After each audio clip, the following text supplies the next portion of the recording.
नमस्कार, मी रेणुका नाडकर आणि आपण पाहताय समर्थन लाईव्ह। आणि आता आपण आहोत पालघर तालुक्यातील वांद्री धरणाचा जो काही जलसाठा आहे त्या बाजूला, आणि या जलसाठ्याच्या वरच्या बाजूला जायशेत हे गाव आहे। आणि या जायशेत या गावात जलजीवन मिशन अंतर्गत पाणी पुरवठ्याची योजना सुरू करण्यात आलेली आहे। मात्र जलसाठ्याच्या अगदी बाजूला असूनही या गावाला अजूनपर्यंत पाणी पुरवठा झालेला नाहीये। हा पाणी पुरवठा झाला नाहीये तो अधिकाऱ्यांच्या घोटाळेबाज कारभारामुळे। तर यावरील आपण तपशील आता पाहूयात। आपण आता पालघर तालुक्यातील जायशेत या गावात आहोत। इथे आपण पाहू शकतो की हा जो काही जायशेत गाव आहे तो अतिशय दुर्गम भागात आहे। तरी सुद्धा या भागामध्ये जलजीवन मिशन ही योजना राबवण्यात आली आणि ह्या जलजीवन मिशन योजनेअंतर्गत जी काही टाकी उभारण्यात आली आहे इथे आरसीसी बांधकाम असणं आवश्यक होतं। मात्र इथे प्लास्टिकची टाकी दिलेली आहे आणि या प्लास्टिकच्या टाकीमध्ये अजूनपर्यंत पाण्याचा पुरवठा केलेला नाहीये। या टाकीमध्ये पाणी जाण्यासाठी पाईपलाईनचा देखील पुरवठा केलेला नाहीये आणि ही प्लास्टिकची टाकी उभारून इथले जे ठेकेदार आहेत ते गायब झालेले आहेत। आणि या योजनेअंतर्गत प्रत्येक घरामध्ये नळाद्वारे पाणी पुरवठा करणं आवश्यक होतं। मात्र इथे प्रत्येक घराला पाईपलाईनद्वारे नळ जोडणी देखील करण्यात आलेली नाहीये। जलजीवन मिशन अंतर्गत पंतप्रधान नरेंद्र मोदी यांच्या स्वप्नातील हर घर नल से जल ही योजना ठेकेदार आणि अधिकाऱ्यांनी कशी घोटाळ्याच्या खाईत लोटली त्याचा आपण या ठिकाणी तपशील पाहतोय। जायशेत हे पालघर तालुक्यातील अतिशय दुर्गम ठिकाणी असलेलं चारी बाजूनी जंगलांनी वेढलेलं हे छोटंसं गाव।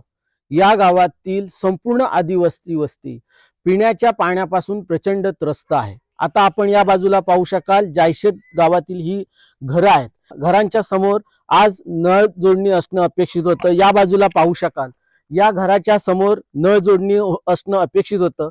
या प्लास्टिक पिंपामध्ये हे लोक पाणी साठवून ठेवतात। त्याचं कारण असं आहे की यांना साधारण अर्धा किलोमीटर अंतरावरून पाणी आणावं लागतं।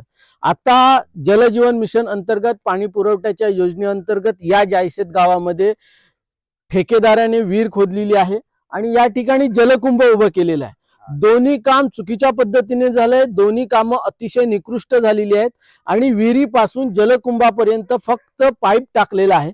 तो पाईप दोन ठिकाणी तुटलेला आहे। आता मुद्दा असा आहे की 1.5 वर्ष होऊन गेलंय या योजनेचं काम सुरू आहे। या आदिवासी कुटुंबांच्या घरासमोर अजून नळ जोडणी झालेली नाही। जी विहीर खोदली ती विहीर पूर्णपणे वाया गेली आहे। त्या विहिरीत पाणी अखेर राहत नाही आणि आता जे पाणी आहे ते पाणी पिण्यालायक नाहीये। म्हणजे जर विहीर कामाला आली असती तरी सुद्धा या जायशेत मधल्या गरीब आदिवासी कुटुंबांना मोठा दिलासा मिळाला असता। परंतु जलजीवन मिशन अंतर्गत पाणी पुरवठ्याच्या योजनेमध्ये जी विहीर खोदलेली आहे ती विहीर सुद्धा वाया गेलेली आहे।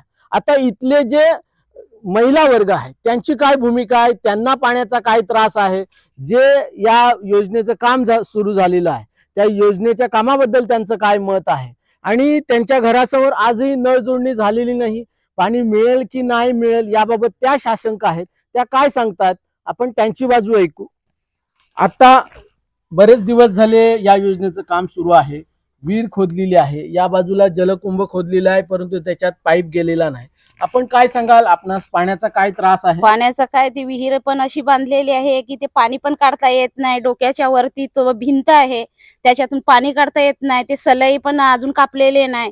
पाणी काढायला गेले की हे हात लागतात त्यांना, तिकडे ही चमडी निघते, त्रास होतो पाणी काढायला। आणि पाणी पण त्याच्यात छोटे छोटे किडे सारखे पडतात। टिशेल टाकले तर त्याच्यातले छोटे छोटे बेडूक मच्छी वगैरे असते ती मरते। मग त्याच्याने अजून पाण्याचा वास येतो। ते पाणी प्यायला वाटतच नाही। ते पाणी पिल्याने उलटी होते, ते प्यायलाच वाटत नाही। ते बोलतात की वर्षातच आम्ही तुम्हाला पाणी देऊ, हे करू ते करू। अजूनपर्यंत पाणी नाही दिलं। ते विहिरीचं पण काम पण अर्धवटच राहिलंय। विहीर खोदल्यावर तुमच्याकडे पाईपलाईन जलकुंभापर्यंत पाणी गेलंय का? म्हणजे जलकुंभात कधी पाणी चढवलंय का? नाही चढवलेलंच नाही। ते टाकीचं पण काम अर्धवट होतं, ते आता करून गेलेत। आता म्हणजे कधी? आता झाले असतील दीड एक महिना झाला असेल। ती शिडी आता बनवले। आणखी पाण्याची बाजू ऐकले, म्हणजे जी विहीर खोदलेली आहे त्या विहिरीचा कठडा उंच आहे, जमिनीच्या पातळीपासून उंच दाखवलेला आहे, जेणेकरून ती विहिरीची खोली वाढवायला हवी होती। ती न वाढवता ठेकेदाराच्या सोयीसाठी विहिरीचा कठडा उंच करून विहिरीची खोली वाढली असं कागदावर चित्र तयार करण्यात आलेलं आहे। म्हणजे ठेकेदाराच्या सगळ्या खोट्या कामात पालघर जिल्हा परिषदेचे ग्रामीण पाणी पुरवठा विभागाचे कार्यकारी अभियंता, उप अभियंता, शाखा अभियंता कसे सहभागी आहेत आणि पंतप्रधान नरेंद्र मोदी यांच्या स्वप्नातील जलजीवन मिशन अंतर्गत पाणी पुरवठ्याच्या योजनेमध्ये अशा गरीब आदिवासी कुटुंबांची कसं शासनाचे अधिकारी आणि ठेकेदार फसवणूक करत आहेत त्याचं चित्र या ठिकाणी स्पष्टपणे पाहायला मिळतं।